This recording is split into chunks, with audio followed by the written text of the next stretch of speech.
Yummy yummy beetroot halwa. Hi guys, నేను మీ మౌని వ్లాగ్స్ని. ఈసారి మన ఇంటి వంటలో మన వ్లాగ్స్లో ఈసారి మనం చేసుకోబోతుంది బీట్రూట్ హల్వా అండి. చాలామందికి బీట్రూట్ హల్వా ఎలా చేయాలో తెలియదంట. అసలు నేను చెప్పేది ఏంటంటే బీట్రూట్ హల్వా చేసుకుంటామని కూడా తెలియదంట. క్యారెట్ హల్వా చేసుకుంటామని తెలుసు అంటున్నారే కానీ బీట్రూట్ హల్వా కూడా చేసుకుంటారా అని అన్నారు. ఇది మా ఫ్రెండ్స్కి నేను తీసుకుని వెళ్ళి ఇప్పితే వాళ్ళు అదే మాట అన్నారు. బీట్రూట్ మేము చేసుకోలేదు, ఫస్ట్ టైం ట్రై చేస్తున్నాం, చాలా బాగుందని వాళ్ళు కూడా ఇచ్చేసారండి. నేను బీట్రూట్ హల్వా చేద్దాం. మీ దాంట్లో మీరు ఎవరైనా బీట్రూట్ హల్వా చేస్తారా?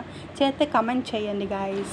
ఆయిల్తో మాత్రం ఎలా చేస్తున్నామో మేమైతే నెయ్యితో చేసాము. ఫస్ట్ మేము నెయ్యితో జీడిపప్పు వేపుకున్నాము. ఆ జీడిపప్పు వేపుకున్న తర్వాత బీట్రూట్ని ఫ్రై, ఆ పచ్చి స్మెల్ అంతా పోయేదాకా చేసుకున్న తర్వాత పాలు వేసుకున్నాము, షుగర్ వేసుకున్నాము, తర్వాత యాలకాయలు వేసుకున్నాము. యాలకాయలు వేసుకున్న తర్వాత జీడిపప్పు మేము నెయ్యితో వేపి పెట్టుకున్నాం కదండి పక్కన, ఆ నెయ్యి వేసి మనకి ఇంకా సరిపోతాయి, మనకి నచ్చిన నెయ్యి కూడా వేసుకోవచ్చు.